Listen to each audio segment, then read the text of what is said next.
마태복음 17장 1절에서 13절 말씀입니다. 경외하는 마음으로 하나님 말씀을 함께 한 목소리 봉독하겠습니다. 엿새 후에 예수께서 베드로와 야고보와 그 형제 요한을 데리시고 따로 높은 산에 올라가셨더니 그들 앞에서 변형되사 그 얼굴이 해같이 빛나며 옷이 빛과 같이 휘어졌더라.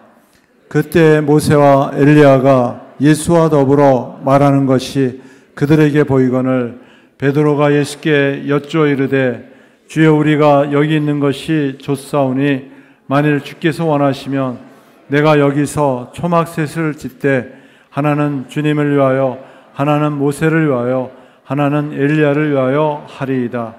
말할 때 호련히 빛난 구름이 그들을 덮으며 구름 속에서 소리가 나서 이르시되 이는 내 사랑하는 아들이요 내 기뻐하는 자니 너희는 그의 말을 들으라 하시는지라. 제자들이 듣고 엎드려 심히 두려워하니 예수께서 나와 그들에게 옷을 대시며 이르시되 일어나라 두려워하지 말라 하시니 제자들이 눈을 들고 보매 오직 예수 외에는 아무도 보이지 아니하더라. 그들이 산에서 내려올 때 예수께서 명하여 이르시되 인자가 죽은 자 가운데서 살아나기 전에는 본 것을 아무에게도 이르지 말라 하시니 제자들이 물어 이르되 그러면 어찌하여 서기관들이 엘리야가 먼저 와야 하리라 하나이까? 예수께서 대답하여 이르시되 엘리야가 과연 먼저 와서 모든 일을 회복하리라. 내가 너희에게 말하노니 엘리야가 이미 왔을 때 사람들이 알지 못하고 임의로 대우하였도다. 인자도 이와 같이 그들에게 고난을 받으리라 하시니 그제서야 제자들이 예수께서 말씀하신 것이 세례 요한인 줄 깨달으니라. 아멘. 함께 한 목소리로 봉독한 말씀을 중심으로 들어야 할 하나님의 말씀이란 제목으로 주의 말씀을 전하겠습니다. 요즘 우리는 너무나 많은 소리들을 듣고 살아가고 있습니다. 아침에 눈을 뜨자마자 휴대폰 알림 소리를 듣고 깹니다. 또 TV 소리, 또 유튜브를 중심으로 한 많은 세상 소리가 하루 종일 우리 귀를 파고듭니다. 뉴스는 걱정을 키웁니다. 또 많은 광고는 소비 충동과 욕망을 자극합니다. 많은 사람의 말이 들리지만 비교와 경쟁 속에서 우리의 판단을 부추깁니다. 그렇게 하루를 살고 나면 우리 마음은 너무 분주해져요. 너무 복잡합니다. 어떤 때는 혼돈과 혼란 가운데 빠질 때도 있습니다. 뉴스, 유튜브, 여러 가지 많은 주변 사람들의 말. 그런데 이 소리들 속에서 우리는 듣고 싶은 말만 듣고 있어요. 보고 싶은 것만 보고 있습니다. 그래서 믿고 싶은 것만 믿으려고 합니다. 이것을 일컬어서 확증 편향적인 태도라고 말합니다. 이 말이 무슨 얘기냐면 내가 이미 가지고 있는 생각이나 감정, 신념을 뒷받침해주는 말만 받아들이는 태도를 가리켜요. 그에 반대되는 진리나 충고는 자연스럽게 무시하고 거부하는 태도를 말합니다. 이것이 꼭 일반적인 오늘 이 시대를 살아가는 모든 사람들이 겪고 있는 사회 현상일 뿐 아니라 또 믿음 생활도 마찬가지입니다. 하나님의 말씀을 듣는다고 하지만 내가 듣고 싶은 말만 듣고 싶어요. 나에게 위로가 되는 말, 또 나에게 축복이 되는 구절만 붙잡고 있습니다. 순종과 십자가, 고난과 결단의 말씀은 외면할 때가 많습니다. 하나님은 오늘도 우리에게 말씀하십니다. 그러나 우리는 때로 그 말씀 앞에 이미 내 생각으로 길을 닫아 놓습니다. 나는 이미 그 말씀 많이 들었어. 많이 알고 있어. 또 그 말씀은 나에게 너무 무거운 말이야. 듣고 싶지 않은 말이야. 이렇게 피하고 싶을 때도 있습니다. 오늘 말씀 마태복음 17장 말씀은 예수님의 영광이 드러난 변화산 사건을 다루고 있습니다.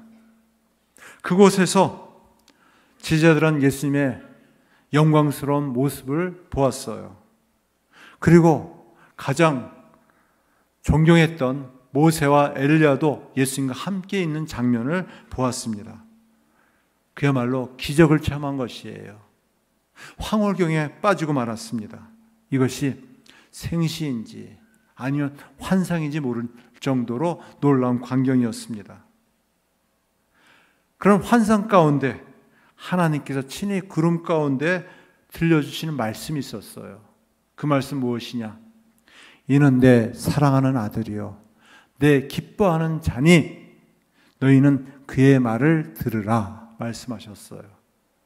이는 내 사랑하는 자요 내 기뻐하는 자니 너희는 그의 말을 들으라. 너는 그의 말을 들으라 말씀하셨어요. 우리가 정말로 들어야 할 하나님의 말씀은 무엇인가요? 예수님께서는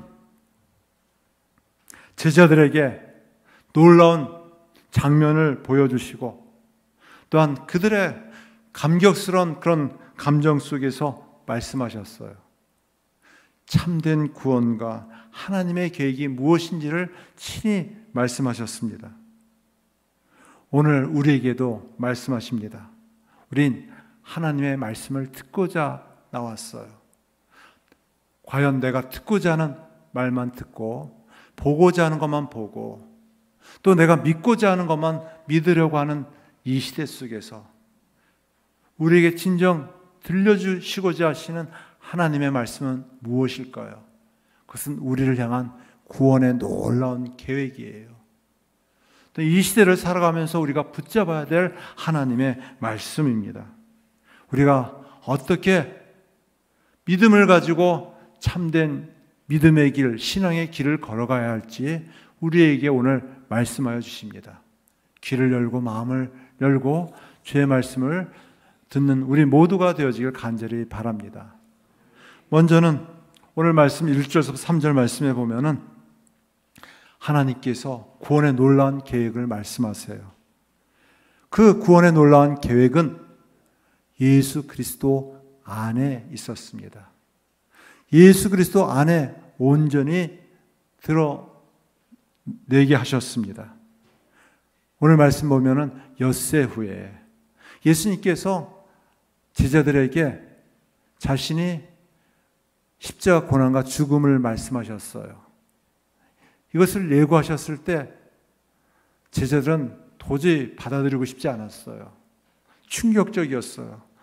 예수님이 많은 오병이어 7병이어의 기적을 보았고 또한 많은 가르침을 보면서 많은 사람들이 따라다니는 모습을 보고서 우리도 예수님을 끝까지 잘 따라다니면 인기를 한 몸에 얻고 이 땅에서 성공과 부귀와 영화를 누릴 수 있다라고 생각했는데 예수님을 따르려면 자기 십자가를 지고 또 자기를 부인해야 한다라는 말을 듣고서 깜짝 놀랐어요. 충격에 빠졌습니다. 이 이후에 엿새 후에 예수님께서는 세 제자 베드로와 또 야고보와 또 형제 요한을 데리시고 따로 높은 산에 오르셨습니다. 이 세 제자를 데리고 높은 산에 올랐는데 놀라운 장면이 있게 되었어요. 예수님의 얼굴이 바뀌었어요. 평범한 모습 속에서 해같이 밝게 빛이 났어요. 또 입었던 옷이 바뀌었어요. 얼마나 흰지 세상에서도 이렇게 흰 색을 보지 못할 정도로 희게 옷이 바뀌게 되었어요. 얼마나 놀라운 장면일까요? 또 다른 장면이 있는데 그때 또 즉시로 어떤 것이 보였냐면은 모세, 엘리야, 구약시대의 가장 훌륭한 두 사람이 나타나서 예수님과 함께 말하는 것을 보았습니다. 큰 충격이었어요. 놀라운 장면이었습니다. 이런 높은 산에 올라가서 예수님의 모습이 바뀌고 또 모세와 엘리야가 함께 있는 장면을 보았을 때 그들은 무엇을 느꼈을까요? 당연히 이 황홀경 속에 있으면서 와, 여기가 너무 좋다. 여기는 땅 밑의 세상보다 천국과 같은 놀라운 세상이구나. 그래서 베드로 같은 경우는 여기가 좋사오니 여기에서 초막 셋을 짓고 싶습니다. 주님을 위해서, 모세를 위해서, 엘리야를 위해서, 또 우리가 여기서 함께 평생도록 살고 싶습니다. 이렇게 고백합니다. 그런데 실제로 예수님께서 이렇게 빛난 광채로 보인 것이 무엇일까요? 모세와 엘리야를 보게 한 이유가 무엇일까요? 그들의 진짜 믿음의 눈을 뜨게 하기 위해서예요. 믿음의 눈을 뜨게 하기 위해서요. 진짜 하나님께서 예수님을 이렇게 놀랍게 변형하게 하신 이유는 무엇인가? 또한 모세와 엘리야를 보이게 하신 이유가 무엇인가를 나타내 보이기 위해서예요. 요즘 사람들이 핸드폰 카메라로 사진을 많이 찍어요. 찍을 때 연출을 잘합니다. 또 진짜 사진을 또 보정을 잘 해가지고 얼마나 예쁜지 얼마나 멋있는지 잘 몰라요. 깜짝 놀랄 때가 있어요. 이 정도는 아닌데, 이 정도는 아닌데. 이유가 뭔지 아세요? 진짜가 아니라 약간 꾸민 것이에요. 그래서 거기에 보정을 한다고 해요. 보정. 여러분 증명사진을 찍어도요, 예전에는 보정 작업을 해가지고 모든 티나 뭐 잡티 같은 것들을 잘 제거해가지고 가장 멋있게 그리듯이 보정 작업을 해서 증명사진을 출력해요. 요즘은 전문가가 그렇게 했지, 예전에는 전문가가 그렇게 했지만 요즘은 모든 사람이 그렇게 할 수 있을 정도로 핸드폰 카메라가 잘 돼 있어요. 여러분, 근데 진짜처럼 보이는데, 진짜처럼 보이지만 거기에는 진짜는 아니에요. 숨겨진 여러 가지 원본은 다릅니다. 그냥 연출되고 그렇게 꾸며진 모습이 보일 때가 있어요. 우리의 신앙도 가끔 그렇습니다. 교회는 열심히 다녀요. 예배 자리는 빠짐없이 참석합니다. 진짜 그리스도인처럼 보여요. 진짜 믿음 생활하는 것처럼 그렇게 거룩한 모습을 보이지만 과연 그럴까? 내가 진짜 예수님을 만났는가? 믿음의 대상인 참된 이 복음을 붙잡고 살고 있는가? 나를 구원하시고 나를 사랑하시는 그 놀라운 하나님의 사랑과 은혜를 힘입어 살아내고 있는가? 때로는 눈에 잘 띄지 않을 때가 있어요. 현실 속에 그것이 가려질 때가 있어요. 그렇지만 진짜는 드러나게 됩니다. 예수님의 모습을 보면서 베드로는 너무 놀랐어요. 그래서 여기에 초막 셋을 짓고자 했어요. 실제로 이 복음의 광채는 진짜 믿음의 눈이 띄어질 때 비로소 알게 됩니다. 깨닫게 되어요. 고린도후서 4장 3절과 4절 말씀에 보면은 눈 뜨고 다녔던 사울이 그만 주님을 만난 이후로 실명하게 됩니다. 그리고 다시 비늘이 벗겨져서 눈을 뜨게 되는 장면이 있어요. 그리고 기록한 말씀이 고린도후서 4장 3절 말씀이에요. 같이 한번 읽어볼까요? 만일 우리의 복음이 가리었으면 망하는 자들에게 가려진 것이라.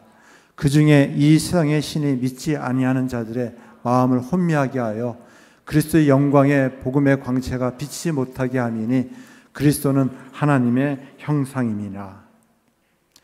사울이 얼마나 하나님을 잘 믿었는지 가장 자신감을 가지고 그렇게 믿지 못하는 사람들을 옥에 가두어 죽이려고 했어요. 그래서 그 중에 대표적인 사건이 스데반을 돌로 쳐 죽이는 장면이었어요. 살기등등한 사울은 스데반이 예수님을 증거하는 모습을 보면서 나와 다른 믿음을 가지고 그를 핍박하고 그가 죽는 것을 당연히 여겼다라고 했어요. 그 정도로 그는 하나님을 잘 믿는다라고 했지만 잘 믿지 못했고 오히려 허상에 가려지고 말았어요. 그때 그가 살기등등하여 예수님을 믿는 사람을 옥에 가두기 위해서 다메섹으로 가던 중에 그만 자기가 제일 미워하고 제일 싫어했었던 예수님이 부활하신 모습으로 나타나셨어요. 그리고 그 부활의 광채를 친히 나타내 보이시면서 너는 왜 나를 핍박하느냐? 나는 너가 핍박하는 예수라고 나타내 보이셨어요. 그만 그가 그 자리에서 꼬꾸라지고 말았어요. 이건 아닌데, 이건 아닌데. 내가 그래도 하나님을 제일 잘 믿는다라고 이렇게 자부했고 자신했고 하나님을 잘 못 믿는 사람을 핍박하기 위해서 옥에 가두기 위해서 가던 중에 그만 자기가 제일 미워하고 싫어했던 예수님이 나타났어요. 그리고 내가 핍박하는 예수라고 보이셨을 때 그만 꼬꾸라지고 말았어요. 눈이 멀고 말았어요.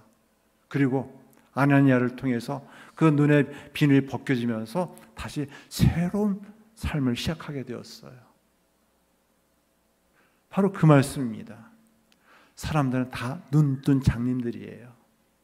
눈은 떴지만 그러나 영적으로는 다 장님들이에요. 영적인 장님은 무엇이냐? 예수님을 믿지 못하고 알지 못하는 자는 다 영적인 장님일 뿐이에요.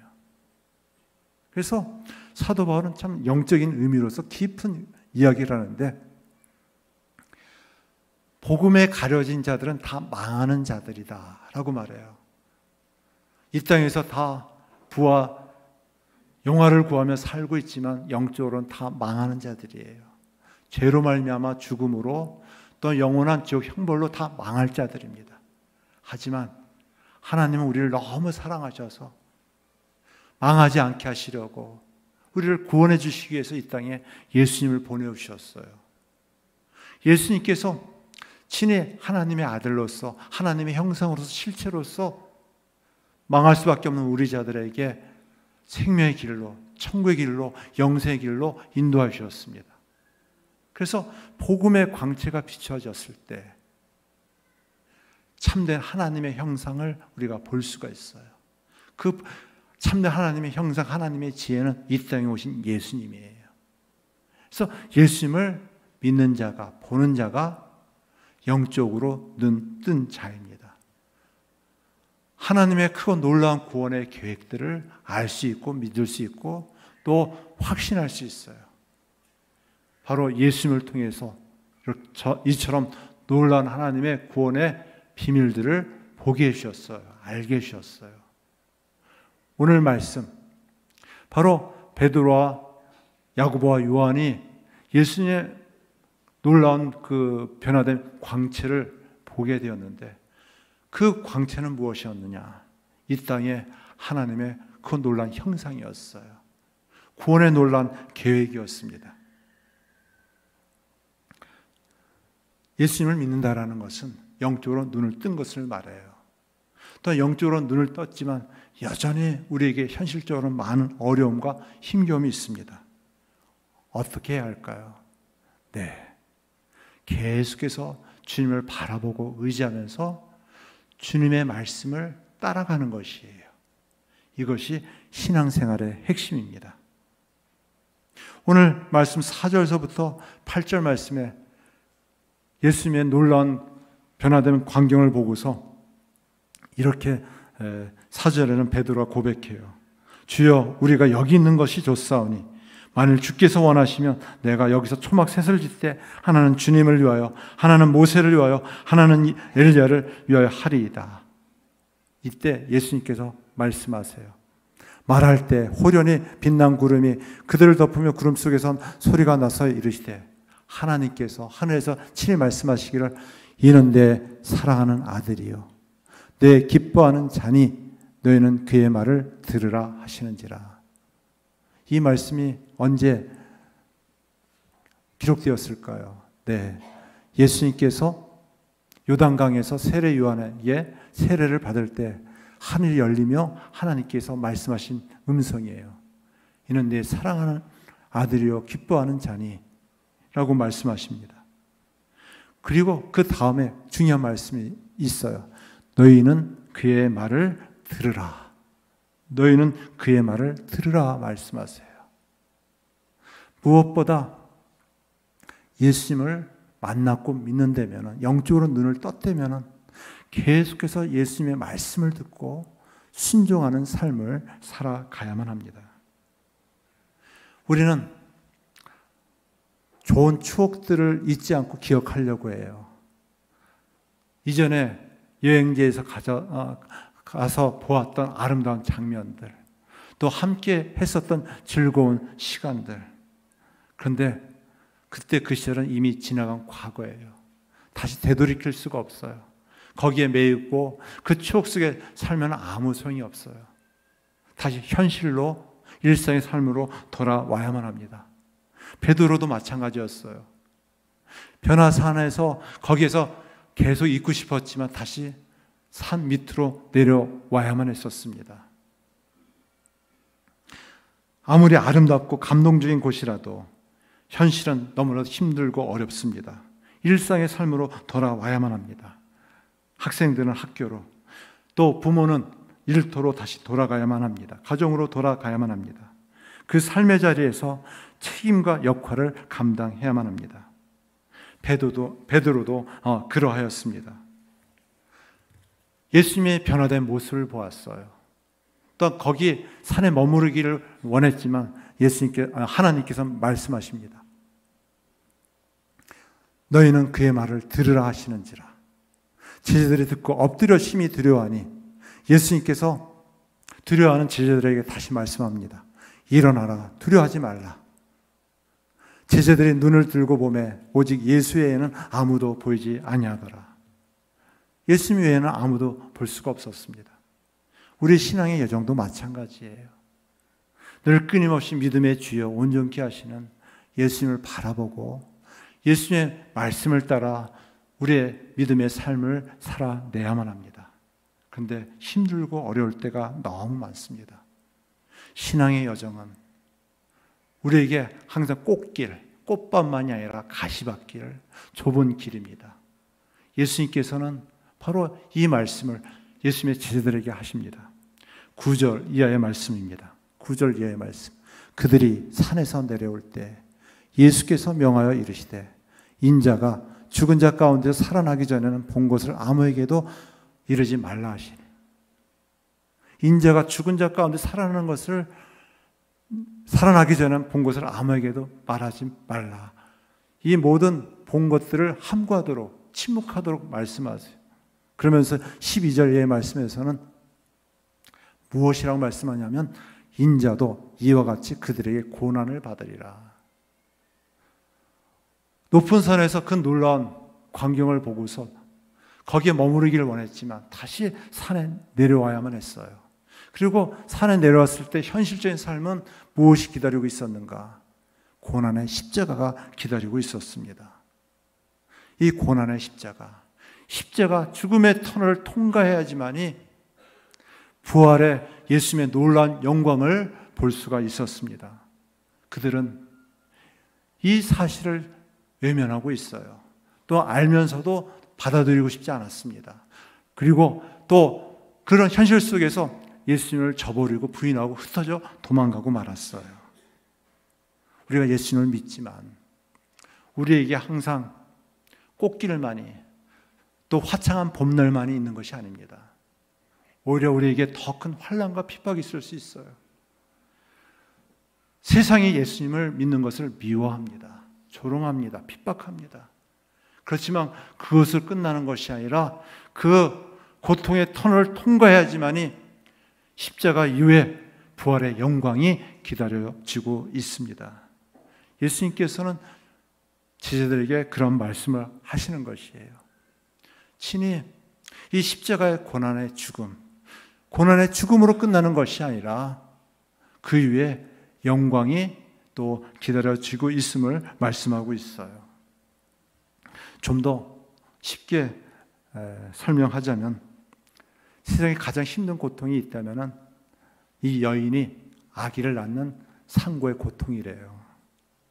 그러나 고통으로 끝나는 것이 아니라 그것은 놀라운 생명의 기쁨이잖아요. 새 생명을 맞이하는 그 순간까지 알게 모르기가 얼마나 힘든 그런 시간들이 있어요. 10달 동안 아기를 품고 또 그 무거운 배를 걸어 다니면서 아이고 아이고 힘들다라고 얘기하지 않습니까? 그리고 이제 상고의 고통이 느껴질 때 너무나도 힘들어합니다. 죽을 것 같이 힘들어합니다. 그렇지만 아이가 태어날 때 얼마나 큰 생명의 기쁨, 환희의 기쁨을 맛봅니까? 그러면서 얘기해요. 엄마는 이 모든 고통을 겪은 것이 하나도 힘들지 않다. 이유는 무엇일까요? 바로 그 아기가 그 품에 안긴 모습을 볼 때 아니겠습니까? 십자가의 길도 이러합니다. 예수님은 변화산에서 찬란한 영광을 보이셨습니다. 그 영광은 십자가 고난 없이는 얻을 수 없는 영광이라고 보여주고 있어요. 제자들은 그것을 피하고 또 외면하고 싶어서 예수님을 끝까지 따라가지 못했어요. 베드로는 예수님께서 친히 너는 얼마 지나지 않아서 나를 부인하리라고 했을 때 저는 죽으면 죽을지언정 절대로 주님을 부인하지 않겠습니다. 떠나지 않겠습니다. 호언장담했어요. 얼마 지나지 않아서 베드로는 예수님을 3번씩이나 부인했어요. 그리고 그 이후에 그는 예수님을 저버릴 뿐 아니라 다시 일상의 삶으로 돌아갔습니다. 제자의 길을 포기했어요. 부활하신 예수님께서 그를 끝까지 찾으시고 만나셔서 그를 회복시켜 주었어요. 그렇지만 예수를 믿고 따랐지만 그는 여전히 그의 삶은 십자가 고난의 연속이었어요. 주님의 참된 제자로서 또한 교회를 세우고 교회를 다스렸지만 많은 고초와 어려움이 있었습니다. 초대교회 전통에 의하면 그가 이 환난을 피하기 위해서 로마 시내를 떠나려고 했어요. 그래서 로마 성 밖으로 피신할 즈음에 다시 부활하신 주님께서 친히 나타나셨어요. 너가 어디로 가느냐라고 물으셨어요. 그러면서 쿼바디스 도미네, 이렇게 내가 너를 버리고 가는 로마로 다시 들어가리라 말씀하는 예수님의 음성을 듣고 그는 다시 로마로 들어가서 붙잡혀서 십자가에 거꾸로 순교하고 말았습니다. 네, 우리 믿음의 삶의 여정이 그래요. 우리는 듣고 싶은 것만 듣고 보고 싶은 것만 보고 또 믿고 싶은 것만 믿으려고 하지만 우리에게는 여전히 앞에 놓여있는 십자가 고난과 아픔들, 힘겨움이 있습니다. 피할 수가 없어요. 외면할 수가 없습니다. 십자가 어둠의 터널을 통과해야지만이 부활의 영광이 기다려지고 있습니다. 사랑하는 성도 여러분, 우리가 주의 말씀에 귀 기울일 수 있기를 간절히 바랍니다. 우리의 감정이 아닌 말씀을 따라야 합니다. 우리가 추구하고 있는 그런 허상이 아니라 실상인 주님을 바라보고 의지하며 따라가야만 합니다. 우리도 이제 그분의 말씀을 따라 참된 믿음의 신앙의 길을 걷기를 간절히 바랍니다. 더 이상 나의 생각, 나의 욕심을 주님 앞에 내려놓기를 간절히 바랍니다. 나를 향하신 하나님의 거룩한 뜻, 세미한 음성을 귀 기울기를 간절히 바랍니다. 너는 내 아들의 말을 듣고 있느냐? 지금도 우리에게 묻습니다. 이 물음 앞에 주님, 제가 듣겠습니다. 제가 힘들어도 어려워도 끝까지 주님이 걸어가신 십자가의 그 길을 믿음으로 걷겠습니다. 이렇게 순종하는 삶으로 나아가시기를 간절히 바랍니다. 기도드립니다. 하나님 아버지, 오늘도 살아있는 주님의 말씀 앞에 서게 하시니 감사합니다.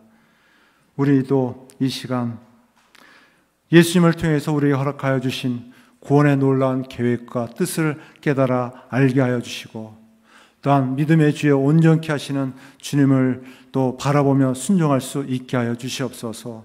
주님을 믿고 의지하는 길이 참으로 힘들고 어렵지만 십자가 고난을 통과할 때 비로소 부활의 영광이 우리에게 기다려주고 있는 줄 믿습니다. 이 어두운 시대 속에서 빛의 자녀들로서 살게 하여 주시옵소서. 신앙이 우리의 감정에 머물지 않게 하여 주시옵소서.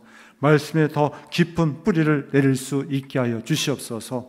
순종하는 삶으로 앞서간 믿음의 선진들처럼 주님의 참된 제자로 자기를 부인하고 자기 십자가를 지고 주님을 쫓는 자 되게 하여 주시옵소서. 주님께서 친히 말씀하시기를 너희는 그의 말을 들으라고 하셔 주셨사오니 늘 주의 말씀 앞에 가까이 나아가게 해주시고 주의 세미한 음성을 듣고 믿음으로 주의 길을 걸어갈 수 있는 주의 백성 되게 하여 주시옵소서. 예수님의 이름으로 기도드립나이다. 아멘.